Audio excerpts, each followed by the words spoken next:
I was asked to come along and offer some thoughts on what retailers are really looking for in suppliers of private label and bulk suppliers. So, first of all, who am I? Well, I'm Clive Donaldson. I work for Morrison's.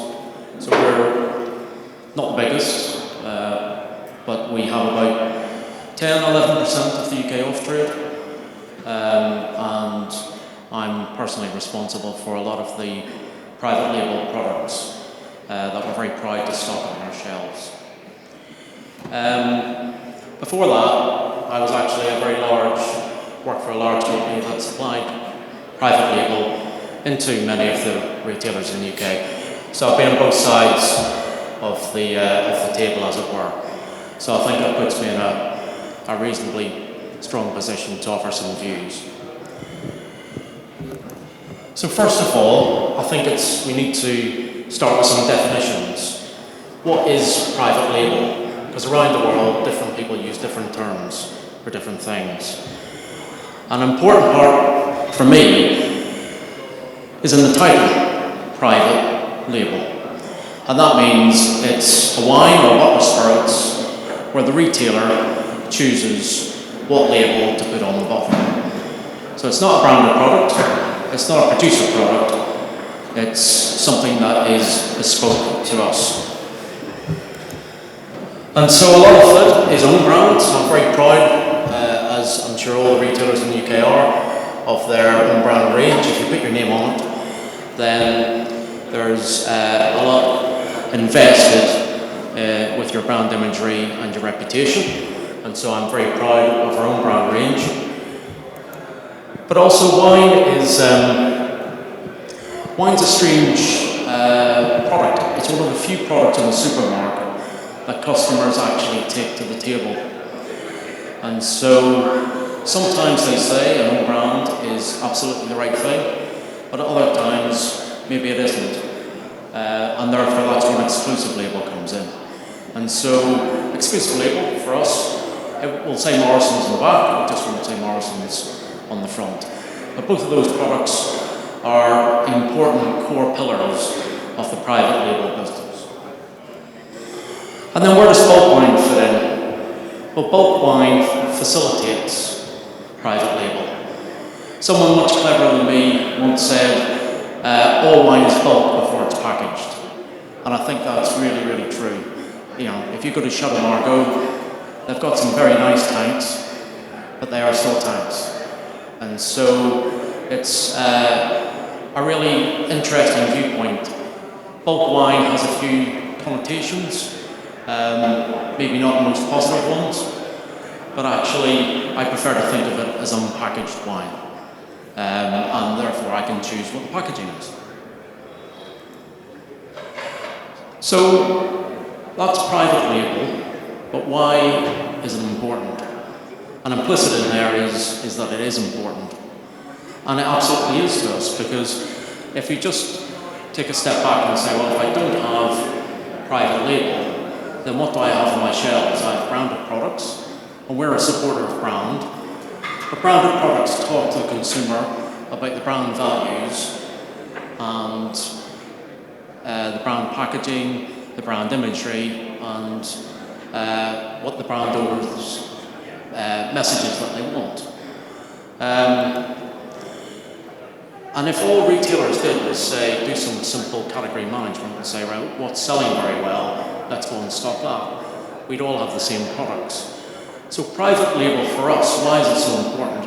It helps to differentiate us in the marketplace as a retailer, and branded products don't do that. And if I do my job properly, those differentiated products can be a real asset. Customers can try them, they can enjoy them, and the only place that they can get them is with me. So I can use them to build some customer loyalty, which is a very difficult commodity to get.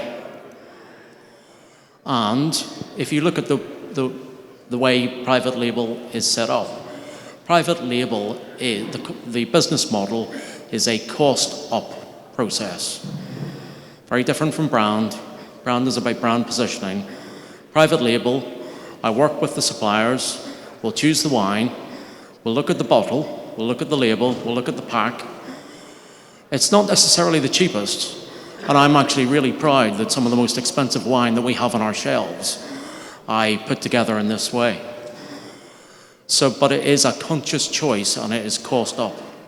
And therefore, if you look at the UK market today, some of the strongest value available on the shelves is through private label products. So why is it so important? Private label products are those products that says who I am as a retailer and what I stand for. And you can't really overstate the importance of that. Okay, red lines, very much a topic of the moment. So those are some red lines. But what red lines mean, there's a large negotiation going on somewhere not very far away. So if you want to be a private label supplier, there's some things that boxes that you have to tick.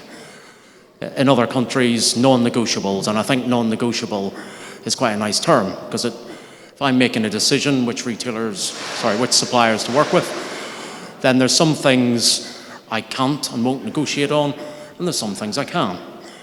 And so boxes that just have to be ticked, one of which is quality assurance. Now again, I've worked on both sides. I know it's clunky, I know it's can be extremely problematic, but you just need to tick that box, have the right accreditations, be willing to go and have the appropriate audits and allow us to make sure that we've got products that are safe for our customers. And then there's another piece. Quality assurance for me is very much around process. So it says, are you doing the right things? But reliability is about year in, year out, can you deliver? And so quality assurance will ensure I have safe product on the shelves, but reliability will ensure I will have products on the shelves 52 weeks a year. And both those things I absolutely need. So, okay, we've ticked our boxes, and now we want to get an array of exciting products on the shelves of a supermarket. So the first thing I need you to do as a private label supplier is understand our customers. And this is something I think brands do really well. Because brands talk directly to customers, then they take an awful lot of time looking at them and understanding them. And I think there's an understanding that as a private label supplier, I don't have to do any of that. Well, you do, because the products that we put together still have to sell. And I buy them from you, but someone needs to buy them from me. I'm not a warehouse. So that is really important, something I think the private label industry needs to, look at some cues from their branded brethren. And it's actually really easy. Business, a lot of people say it's complex.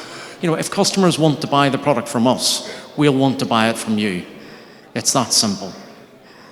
And at the minute in the industry, there's an awful lot of this, there's an awful lot of selling to the gatekeepers. And while it's nice, and if you wanted to understand what I want in a wine, what I want is irrelevant. It's what my customers want that's really important. So you understand our customers, but then you also need to understand us. Because I said that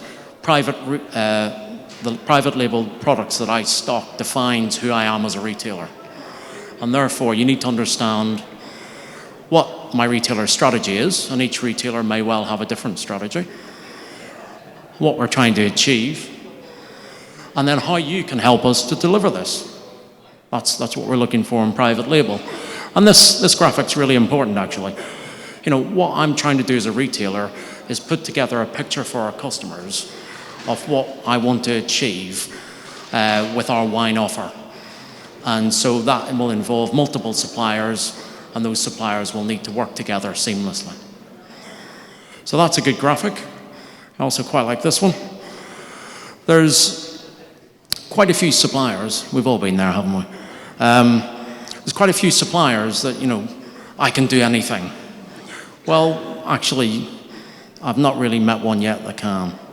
And so it's really important that you're self-aware What are your strengths and weaknesses? And very much put your strengths forward. I want to work with specialists and experts in a number of different areas, and it will be very rare that one supplier will be able to do everything. And if you do understand your strengths and weaknesses, you'll make much more relevant offers to us, and you're much more likely to get business away. Now, the next thing I need you to do is to be flexible.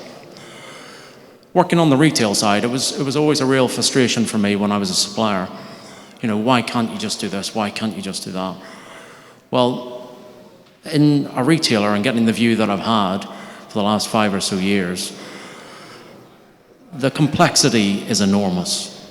Wine is just one of the things that we sell. We've got, I've got 600 wines, but we've got 20,000 products.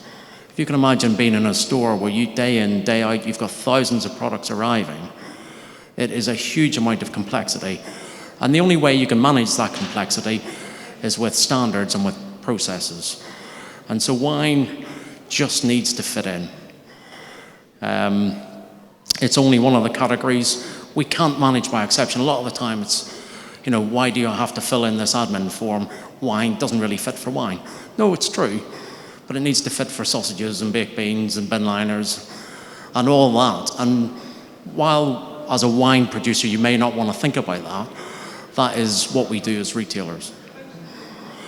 So there's a flip side to this slide, and there's a positive edge to it. For those suppliers that can be flexible, business will grow, because we cannot be flexible, so we need you to be flexible. And structure your business accordingly. Earlier on I said one of the key differences between a branded product and a private label product is the business model that sits behind it. Private label is cost up. It's not branded business, there is no brand premium. And that's fine. We also stock brands. So it's not as if I'm saying one's wrong and one's right. They're just different. And that's really important in the challenging times that Richard has spoken about, because each of those business models will have strengths and weaknesses. And as a retailer, I'll choose. It may be a certain time or a certain country where actually private label will play more of a part. There may be a time when branded products will play more of a part. So if we're in a bottom-up cost model, then we need a low overhead organization. If you're a large company and you have a large on-trade team, that's great, but your on-trade sales need to cover your on-trade team. I don't want to contribute towards that. By the same token, if you're selling towards, if you've got a large brand team, absolutely fine, but your branded products need to cover that.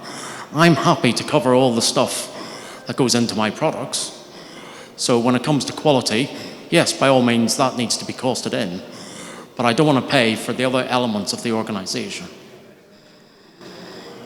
But having said that, I don't actually want organizations that look like that chap.